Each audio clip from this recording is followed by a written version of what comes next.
ऋषि कपूर आशा भोसले और आर.डी. बर्मन के साथ दुबई एयरपोर्ट पर उतरते हैं। ये लोग दुबई में किसी शो के सिलसिले में गए थे। तभी वहाँ एक आदमी आता है और ऋषि कपूर को फ़ोन थमाकर कहता है, दाऊद साहब आपसे बात करेंगे। उधर से दाऊद इब्राहिम कहता है कि मैं तुमसे मिलना चाहता हूँ, क्या चाय पर आ सकोगे। आपको बता दें कि न्यूज़ रिपोर्ट्स के मुताबिक दाऊद इब्राहिम शराब नहीं पीता है, इसलिए दाऊद इब्राहिम ने ऋषि कपूर के साथ चाय पीने का न्योता दिया था। दाऊद इब्राहिम ने ऋषि कपूर के लिए रोल्स रॉयस कार भेजी और ऋषि कपूर को दुबई में काफ़ी घुमाने फिराने के बाद उन्हें दाऊद इब्राहिम से मिलवाया गया था। क्या था ये पूरा माजरा, जानते हैं स्टोरी बाबा के ऋषि कपूर और दाऊद इब्राहिम की इस कहानी में।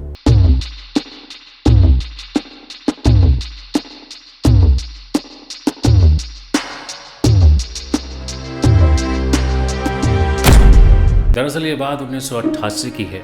दुबई एयरपोर्ट पर पहुंचते ही एक आदमी ऋषि कपूर की तरफ बढ़ने लगा और कुछ रिपोर्ट्स की माने तो दाऊद इब्राहिम के एक दो आदमी एयरपोर्ट पर हमेशा रहा करते थे ये देखने के लिए कि कौन कौन वीआईपी दुबई में लैंड हो रहा है। ये आदमी ऋषि कपूर को फ़ोन पकड़ाकर कहता है, दाऊद साहब आपसे बात करेंगे। दरअसल ये पूरी कहानी ऋषि कपूर ने खुद अपनी ऑटोबायोग्राफी वाली किताब खुल्लम खुल्ला में खुद लिखी थी। इसके अलावा ऋषि कपूर ने इस किताब के लॉन्च होने के बाद दिए गए कई इंटरव्यूज़ में खुद भी कबूली थी। ऋषि कपूर ने इंडिया टीवी को दिए एक इंटरव्यू में बताया था कि डॉन ने कहा कि मैं तुमसे मिलना चाहता हूँ, चाय पर मुलाकात कर सकोगे। मैंने कहा होटल में जाकर चेक इन करता हूँ और फिर बताता हूँ। दाऊद एक खतरनाक गैंगस्टर था, फिर भी ऋषि कपूर की उनसे मिलने की एक ख़ास वजह थी। खुद ऋषि कपूर ने बताया था कि कई सारे एक्टर्स आमतौर पर रियल लाइफ कैरेक्टर्स को ही पर्दे पर निभाते हैं और कई बार उनसे फिजिकली मिलकर उनका स्टाइल सीखने की कोशिश करते हैं। ऋषि कपूर ने इंटरव्यू में बताया कि मैंने सोचा कि कभी मुझे इस तरह का कुछ काम करने का मौका मिला तो मेरे लिए ये मीटिंग ज़रूर काम आएगी। खैर, ऋषि कपूर के लिए रोल्स रॉयस कार भेजी जाती है।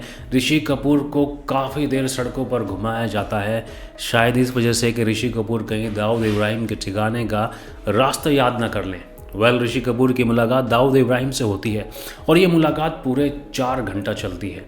दाऊद इब्राहिम ने ऋषि कपूर की काफ़ी खातिरदारी की और असली बात कही। दाऊद इब्राहिम ने ऋषि कपूर की फिल्म तवायफ का जिक्र किया, जो महिला सशक्तिकरण यानी विमेन एम्पावरमेंट के मुद्दे पर बनी थी, जिसमें ऋषि कपूर के कैरेक्टर का नाम भी दाऊद था, जो रति अग्निहोत्री के किरदार को तवायफ बनने से रोकता है और उसे वापस आम जिंदगी में ले जाता है। ऋषि कपूर ने खुद बताया था कि वह इस बात से बहुत खुश हुआ था कि फिल्म में उसका नाम सही तरीके से रोशन हुआ और शायद इसी वजह से दाऊद ऋषि कपूर को पसंद भी करता था। ऋषि कपूर ने जब दाऊद इब्राहिम से मुंबई वापस आने का जिक्र किया तो दाऊद इब्राहिम ने कहा कि वहाँ मुझे लोग नहीं छोड़ेंगे और मुझे मरवा देंगे। दाऊद इब्राहिम ने कहा कि मैंने किसी को नहीं मारा है, हाँ, लेकिन मैंने मरवाया ज़रूर है। इसके बाद भी एक बार फिर दुबई में ऋषि कपूर ने दाऊद इब्राहिम की मुलाकात के बारे में बात लिखी है। दुबई के एक शॉपिंग स्टोर में जब ऋषि कपूर शॉपिंग कर रहे थे तब 8-10 बॉडीगार्ड्स के साथ एक शख्स की एंट्री होती है और वो शख्स दाऊद इब्राहिम ही था। दाऊद इब्राहिम ने ऋषि कपूर से कहा कि आप जो चाहे ख़रीद सकते हैं, मुझे आपको तोहफ़ा देने में बहुत खुशी होगी। हालांकि ऋषि कपूर ने दाऊद इब्राहिम से कोई तोहफ़ा तो नहीं लिया था। ऋषि कपूर और दाऊद इब्राहिम से जुड़ी एक और बात ऋषि कपूर ने बताई थी। दरअसल जब राज कपूर साहब का निधन हुआ था तब दाऊद इब्राहिम का एक आदमी ऋषि कपूर के घर आया था। उसने बताया कि मुझे दाऊद इब्राहिम ने आपके पास भेजा है। उनको आपके पिता के बारे में सुनकर काफ़ी बुरा लगा है और इस मौके पर दाऊद इब्राहिम साहब ने शोक व्यक्त किया है। वो आपके पूरे परिवार को बहुत चाहते हैं। ऋषि कपूर ने ये इन्फॉर्मेशन भी दी थी कि उस आदमी ने खुद उन्हें बताया कि वो इलीगल तौर से इंडिया में दाखिल हुआ है और उसी तरीके से वापस भी चला जाएगा। ऋषि कपूर का 30 अप्रैल 2020 को 67 साल की उम्र में कैंसर के चलते निधन हो गया था, लेकिन दाऊद इब्राहिम अभी ज़िंदा है या नहीं इसकी किसी को कोई खबर नहीं। 1993 के बाद वो इंडिया से बाहर चला गया। ऋषि कपूर हमेशा साफ और स्पष्ट बात रखने वाले लोगों में से थे। उन्होंने खुद इस बात को कबूला है कि 1973 में उनकी फिल्म बॉबी के लिए उन्होंने 30,000 रुपये किसी आदमी को एक अवार्ड खरीदने के लिए दिए थे और उन्हें इस बात पर हमेशा पछतावा रहेगा। उन्होंने बताया था कि उस वक्त मेरी उम्र काफ़ी कम थी और मुझ में समझ की कमी थी। इसके बाद उन्होंने खुद माना कि शायद अमिताभ बच्चन उनसे नाराज़ हो गए थे।